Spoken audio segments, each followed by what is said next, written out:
The challenge comes, and this isn't just a challenge for large language models, it's a challenge for people. If you say to an intern, I've got 3 ideas and I'd like you to write 3,000 words on those 3 ideas.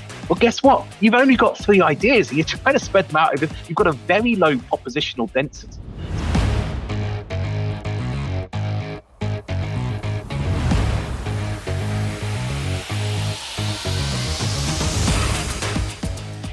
Good morning, good afternoon, or good evening, depending on where you're listening. Welcome to AI and the Future of Work. I'm your host, Dan Turchin, CEO of PeopleRain, the AI platform for IT and HR employee service. If you haven't yet, click subscribe in the show notes. Join our weekly newsletter.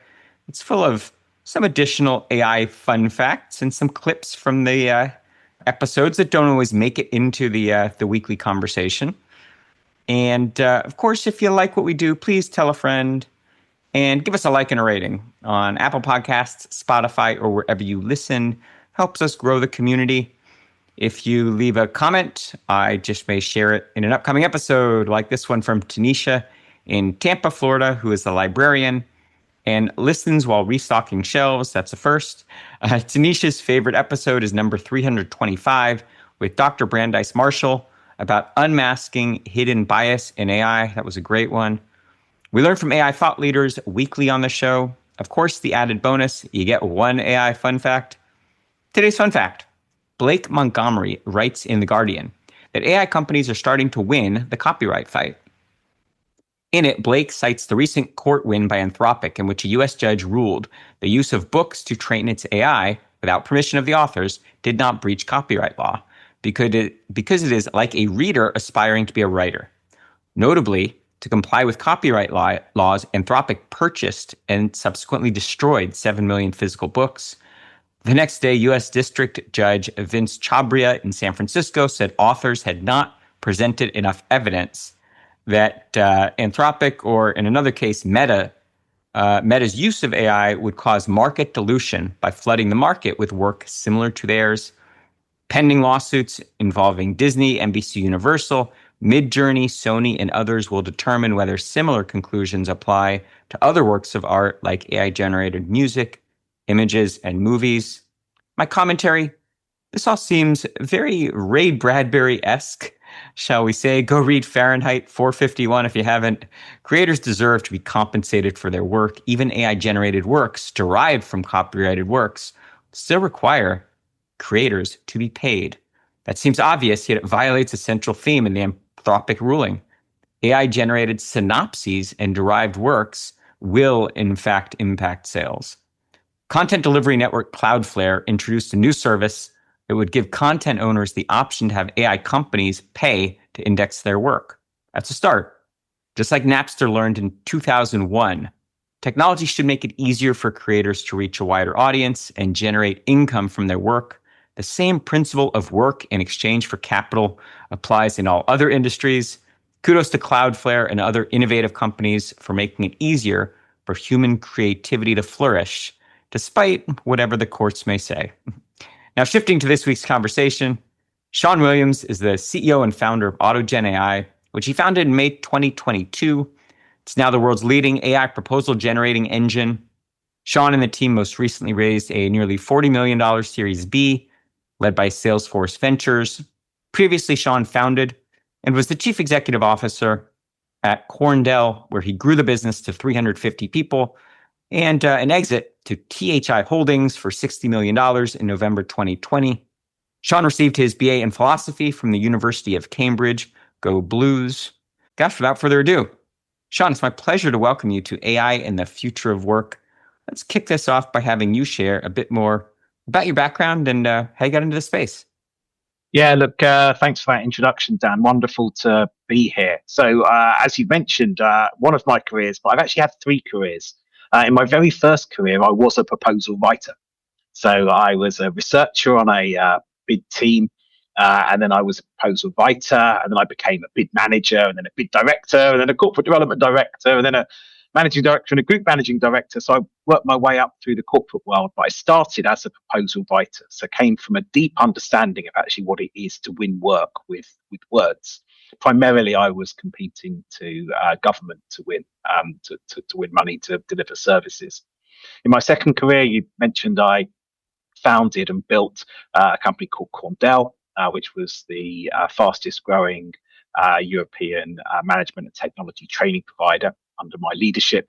Um, and I sold that, as you said, in September 2020, and then I left in September 2021, and so I retired for 3 weeks. So that was, I thought that was the end of it. I'd finished my second career, and during those 3 weeks, I got extremely bored, and that gave me the opportunity to look at new technologies. One of my best friends, Andy, who works for Google's DeepMind on the protein folding team, so he's someone you should listen to when he talks to you about, well, basically about anything. But he said, "Hey, Sean, I know you're bored and you're sat at home. You should have a little look at these things called large language models. It's remarkable new technology that appears to be able to do words and language in a way we haven't seen before." So as I say, I was bored, so I thought, "Oh, I'll take a look," and I did. Blown away by the technology. It was clear to me that it would be as important as the internet, potentially as important as electricity, the printing press. So such a groundbreaking technology. And every time I was using it and playing with it, I kept thinking back to my very first career as a proposal writer. And I thought, wow, this is going to just transform the space of people who win work with words. If you get it right, there's a lot of work to be done because the underlying technology on its own can't do it. But this technology offers a route to really making that task massively easier, better, more efficient, more effective. So I thought, well, this sounds like a fun company to start. So I started really, it was the sort of back end of, to say, September 2021, when I started playing with the technology, then put a team together around me in early 2022. We released the first version of our software in September 2022, started showing it to people. And I think people thought we were a bit crazy. And then 6 weeks later, this little thing called ChatGPT came out, and suddenly everybody understood what it was we were doing, and the zeitgeist moved to us. So, if you fast forward today, we've got 300 customers across 4 continents. We're working with some of the biggest companies in the world, helping them write their proposals, write their bids, and helping them grow faster, more efficiently, and more effectively. So what's unique about your journey is that you were a proposal writer. So roll back the clock. Take us through a day in the life of Sean, the proposal writer. And more importantly, how would Sean, the proposal writer, have responded to AutogenAI? Yeah, great question. So in the old days, you'd get a request for proposal, an RFP. That might come from a government department. That might be, you know, 3,000 pages of text, some of it contradictory, asking you questions about how you would deal with stakeholders, about how you would deliver a service, about what your budget would be, about what your costs would be, about how you would deal with deviations from plan. And you'd have to write these responses. And there's a young proposal writer, I didn't know anything about what those answers were. So you'd go and talk to subject matter experts who'd have day jobs and would be grumpy about talking to you and wouldn't really answer the question. And then you'd try and make some stuff up.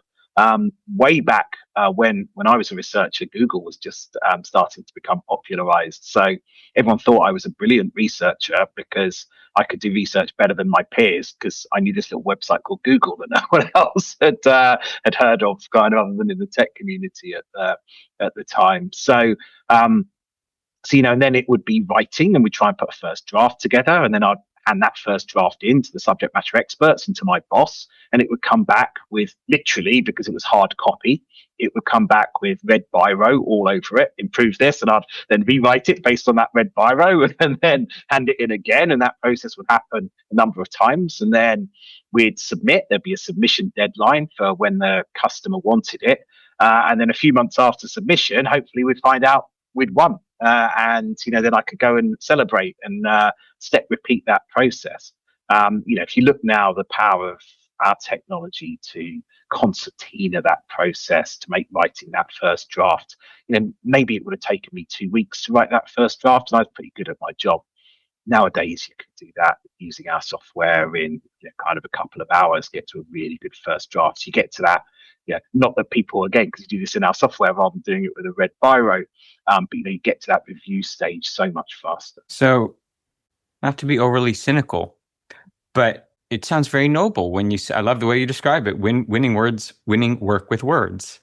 It sounds wonderful, but aren't we entering an era when the words are written by AI and the evaluation is presumably done by AI of those words? Um, are we at risk of dehumanizing the whole process? And what does that mean for ultimate bid selection and just the way the economy works if bots are evaluating work done by bots? Yeah, look, if you're, let's say you're bidding to do the next generation of fighter jets for the US Department of Defense, at the end of the day, our software can help you tell your story better. Our software can help you take your narrative, take your plans, and present them in the best possible light to make sure that you're compliant, to make sure that you meet the requirements. But at the end of the day, if you're an ice cream seller and you're telling the Department of Defense, even using our software, that you're going to be able to build the next generation of fighter jet, you're not going to be able to because you don't have the experience, you don't have the story. So we help organizations tell their narrative.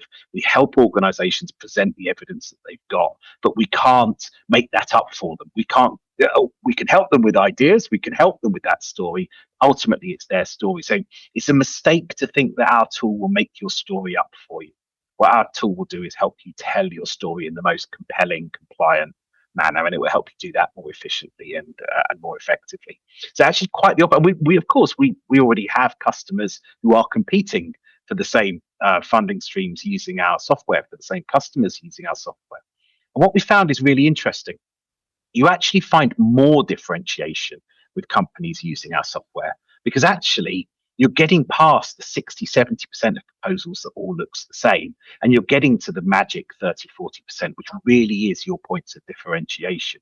So again, I was really interested with technology. It sometimes behaves in ways you don't expect it to.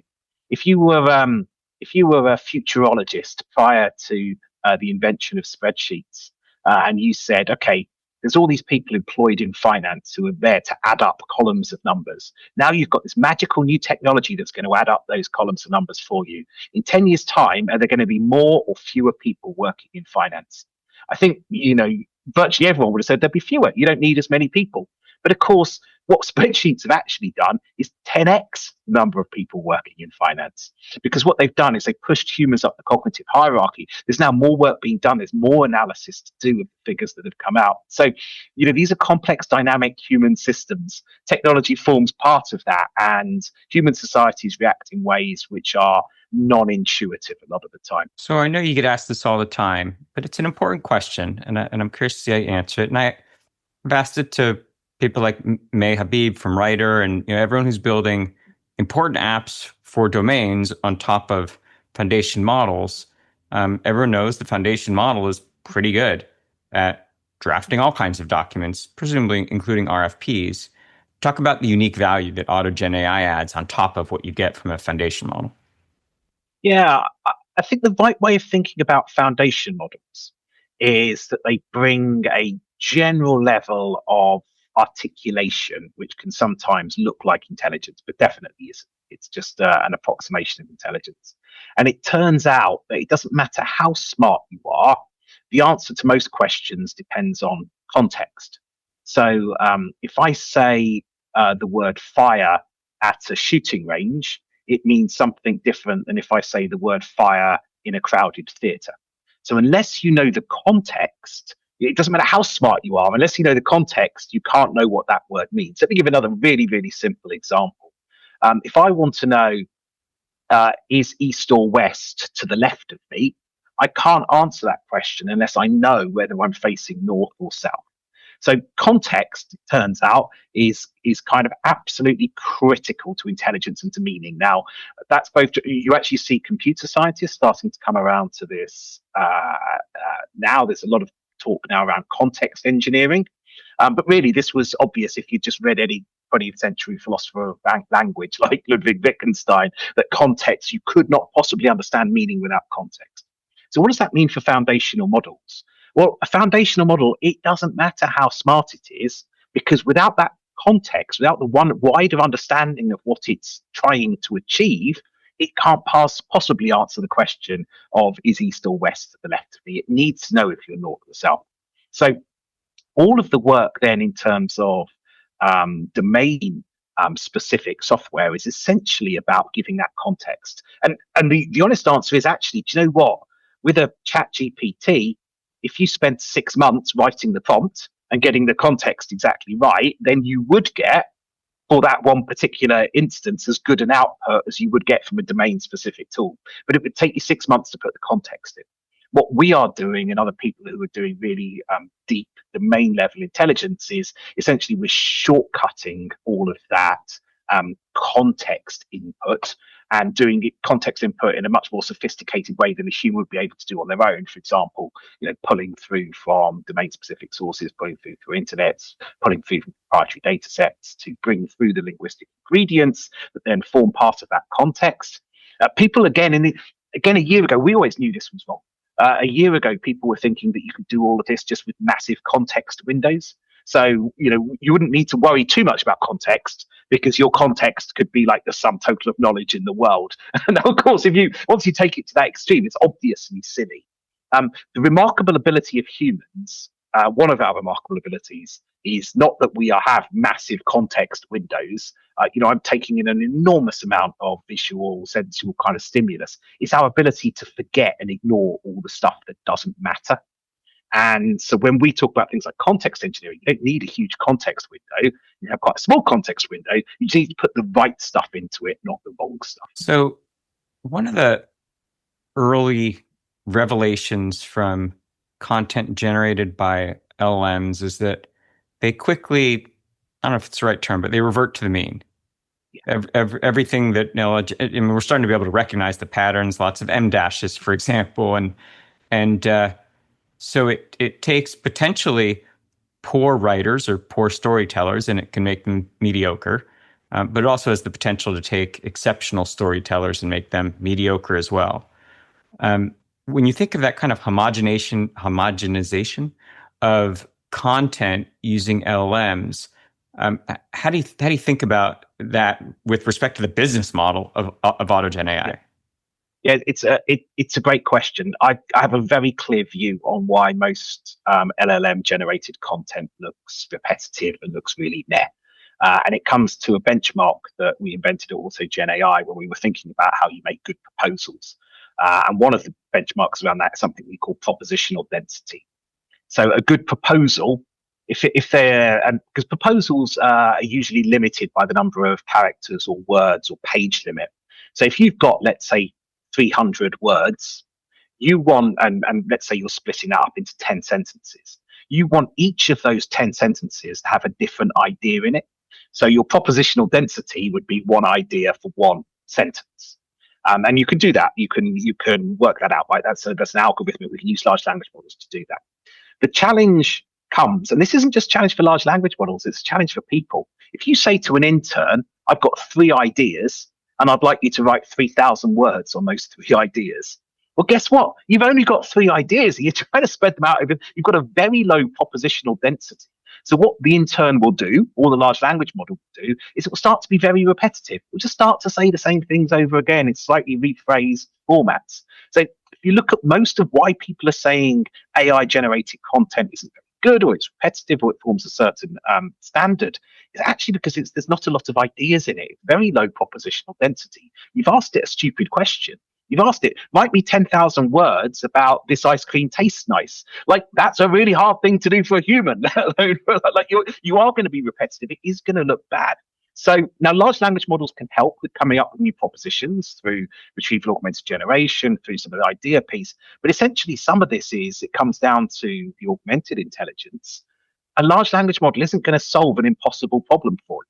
And it's an impossible problem to say, I've got one idea, write me 3,000 words on it. You need to have more ideas. You need to have more things that you want to say, right? So I think when we talk about mediocre writers, when we talk about, sort of like a bad article or a bad kind of book, it's actually a lot of the time very low propositional density. It's just not saying a lot.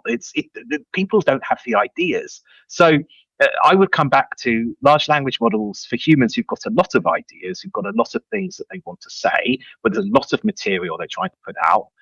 then that is something that can help them articulate those ideas faster, more efficiently, more effectively. And indeed, the great thing is where you don't have a lot of ideas, large language models can also help in terms of some of that ideation process, going to try and find ideas from the internet or from proprietary sources. But you as a human, sometimes large language models don't have any judgment. So when it finds those ideas, some of those ideas will be great and relevant to what you're trying to say. Some of them won't be. So again, you need a user interface that allows the human to select what they want to say, and then let the large language model do some of its. Essentially, what I would see is a kind of grammar engine. You take these sort of 10 brilliant ideas, and you want to merge them together into one coherent whole. Large language models. Good answer. Yeah, I like that idea of the idea density, and the reason weak content is output by an LLM. It's not the LLM's fault. Right. You've got nothing to say. Right. I once had a job like I was I was helping people on sort of positioning themselves, and I remember so it was thought, Sean, we want to be a thought leader. I was like, okay, well, I can help you with that. I can help in terms of positioning. And I was like, what is it you think? Oh no, we'd like you to come up with that for us.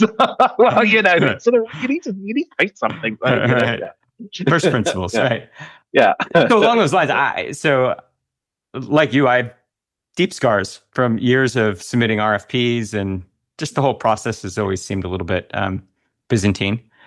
And so when I was thinking about this conversation, I was kind of getting excited about maybe, with AI, maybe we'll at some point enter a post-RFP world. Maybe there'll be a way to use AI to pick the right vendor or, select the right solution without the need for these, I think you'd agree, somewhat arcane artifacts. How do you think about, I know it's not a 12-month question, but just, when Sean, the CEO, thinks about where the market's headed, does that enter into the calculation? I think it's an example of seeing the world from one perspective. And if you see it from a different perspective, then the question becomes different. So if you're somebody who's filling in one of those forms, quite naturally, your view is, how could we eradicate having to fill in these forms? And that would be a very good thing. But actually, if you are a taxpayer in a developed democracy, when the government decides where it's going to put billions of dollars of taxpayers' funding, if it's going to build a new prison, or if it's going to clean the streets, or if it's going to build the next generation of fighter jet, whatever else it might be, one of the prices of living in a developed, accountable democracy is that our politicians don't just give brown envelopes of money to people who are their friends to do that.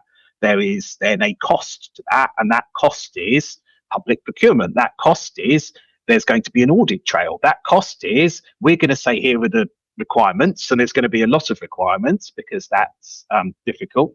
So it is a cost to democracy that we want there to be that transparency in the process. I want to know that the civil servants responsible have had to put out what they were buying on behalf of the taxpayer, and I want then that selection to have been done based on those rigorous criteria.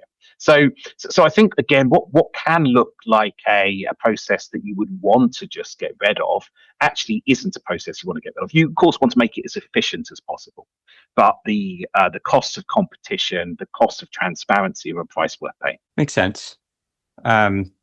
Along those lines, so where I'm sitting right now in Silicon Valley, you can't throw a stone without hitting a dozen software companies that are trying to automate someone's job. AI employees.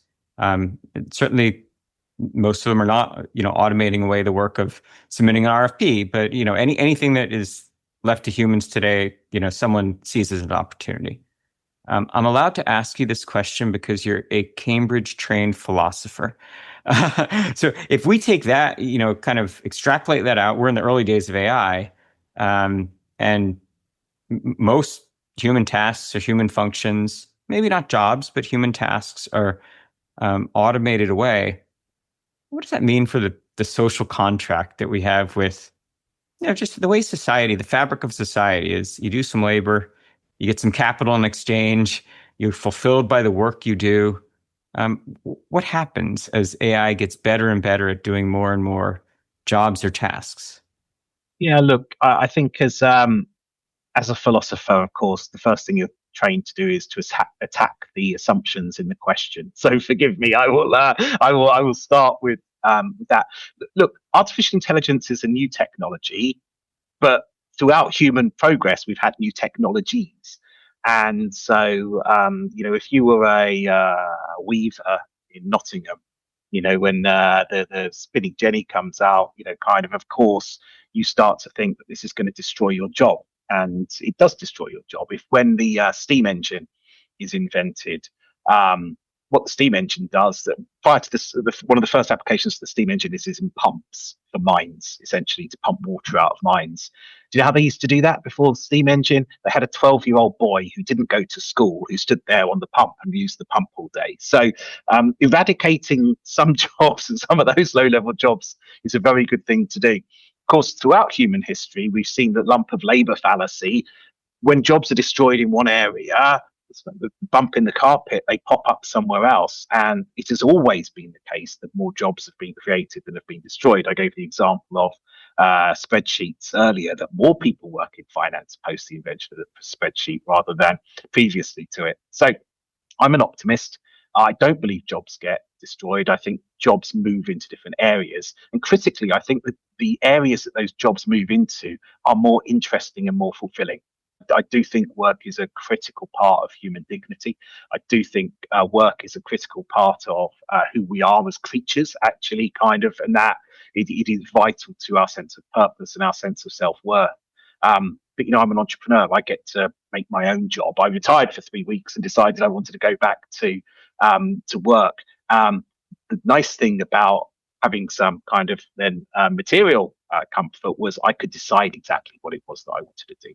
I could decide exactly where it was I wanted to create value. And that is an enormous privilege. And I recognize that that's an enormous privilege.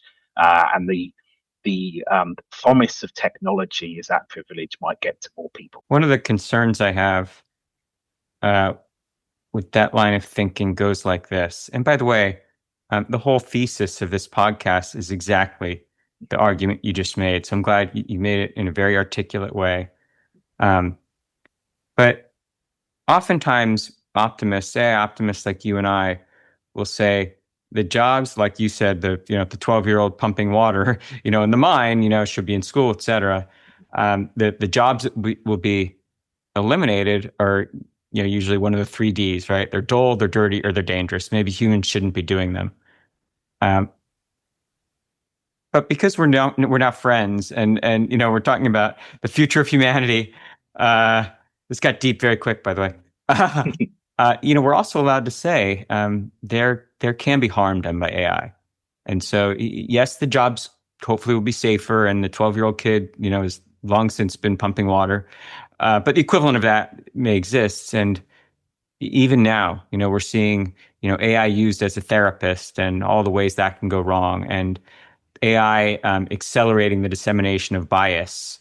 How do we think about, there's also kind of a social contract that we have, that we use data for good, and we introduce new services and jobs that protect people, not maybe create a different kind of harm, psychological versus physical. How do you think about also mitigating the downside risk of AI? Yeah, look, I 100% agree with that. I'd come back to this notion that artificial intelligence is a tool. It's not some sort of new separate category. It's a tool. And throughout human history, we have created tools. And the more powerful those tools are, the more human good they can do. But you're quite right to then say the more powerful a tool is, the more human bad it can do. When I've invented the shovel, I can use it for digging holes in the ground, and it's far more effective than using my hands to do that.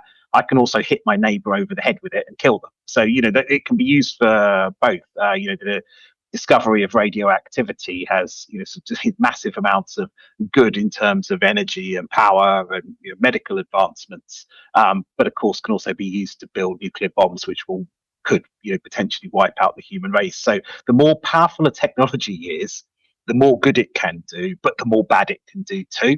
And look, again, this then starts to not actually become about technology, right? It starts to become about politics and views of the world. But to give you my personal view, that is exactly the role of government. It is why we, as human societies, form ourselves together in groups.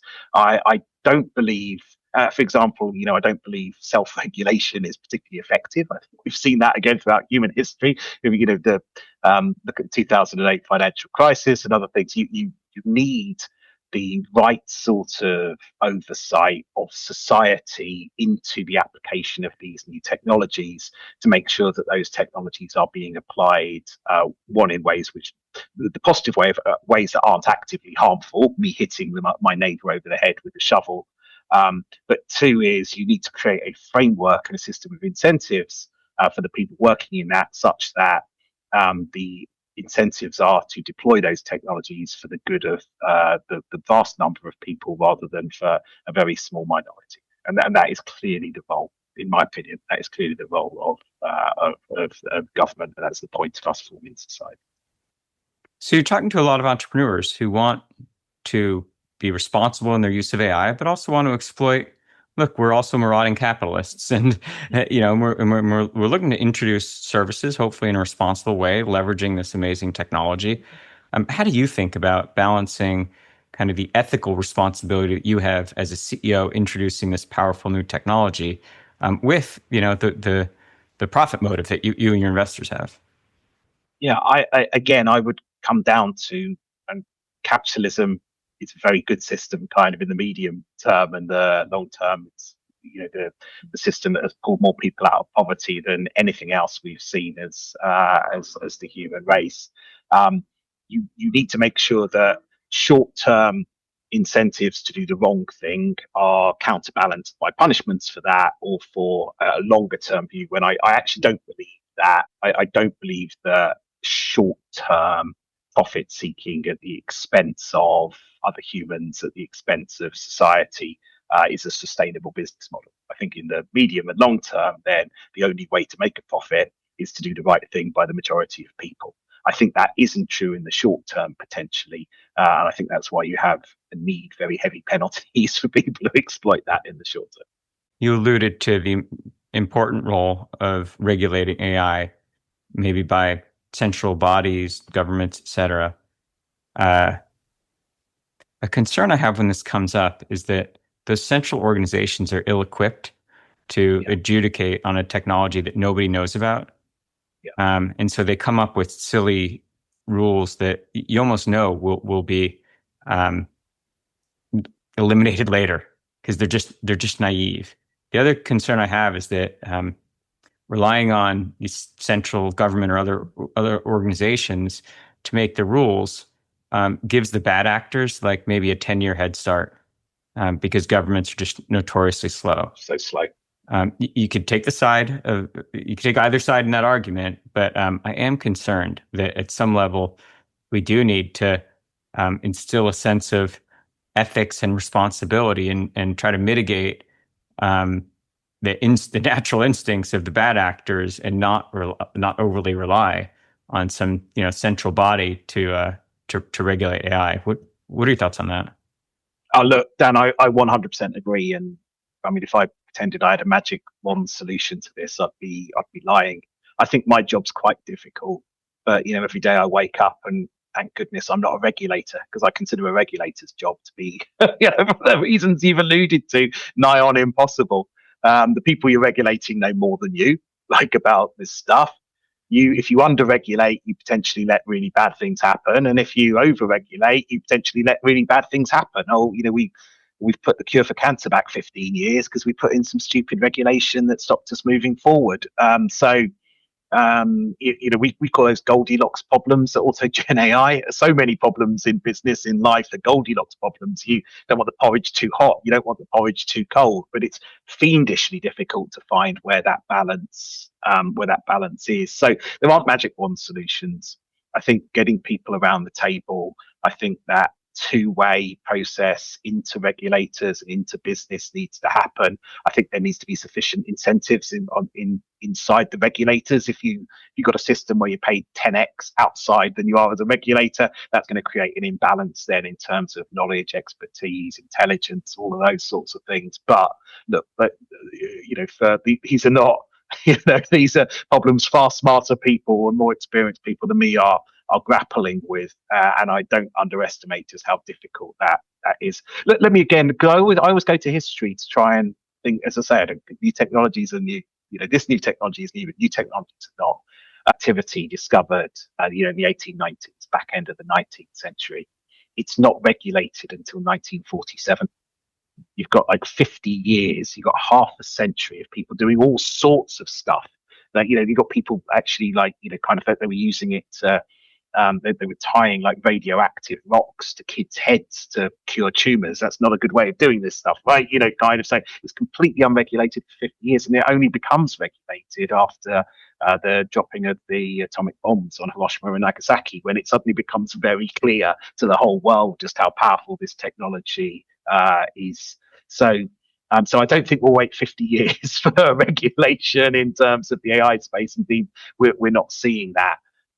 It's constant vigilance, right? It's constant dialogue, and it's trying to completely, as you go through, keep moving on that Goldilocks spectrum to get the porridge just the right temperature. But I don't, that sounds a bit twee. I don't underestimate how hard that is to do in reality. And as I say, I'm very, very pleased I don't work as a regulator trying to do that. It's a very genuine answer. I mean, if you answered with anything that sounded overly confident, it would be very, very easy to be critical of it, right? The other thing that you very nicely did just now is you made the case for why there's never been a more important time for an appreciation of history, and for philosophers, and for English majors, and for art historians, and the fields that in tech I think are sometimes underappreciated. I think that now when we have the obligation to tame thinking machines, I think it's more important than ever that we understand our past, and we're emboldened to have conversations that are sometimes tough and ask questions that are sometimes unanswerable, like the conversation we just started here. Unfortunately, we're about out of time, just as we were getting into the really interesting part of the discussion. But you got to answer one last question for me before I can let you off the hot seat. Sean and Dan are back here, and it's 2035, and we're having a version of this conversation. What does the world look like? Are we just as confused? Are we confused in different ways, or have we solved some of the problems? Yeah, 2035. There's all newspaper articles about how this next version of AI is going to lead to artificial and general intelligence. And this next version of AI is going to lead thinking that this next version of AI is going to make us all lose our jobs and need to killer robots. That's what happens in 10 years' time. Exactly what happened 10 years ago, and 10 years before that, and 10 years. Kind of like if we were having a self-driving conversation a decade ago versus now, right? We're perpetually a year away, right? Yeah, but I think self-driving cars do get there, whereas I think AGI doesn't. But that's a whole new conversation. I guess the only part of that answer that maybe was a little bit confusing to me, and I'll ask this on behalf of our audience: what's a newspaper? I think that's the only prediction that you may have gotten wrong, but otherwise we're lying. Yeah, no, I think that's definitely true. Although, print media, again, its demise has been predicted for a while. But I do think that is just a question of time, of course. Yeah. Hey, Sean, this one's been a lot of fun. I hope you'll come back and share with us tales of the success of AutogenAI, and just thanks for doing great work. I'd love to do that. Thanks, Dan. I've really enjoyed this conversation. Good. Well, gosh, that's all the time we have for this week on AI and the future of work. As always, I'm your host, Dan Turchin from PeopleRain. And of course, we're back next week with another fascinating guest.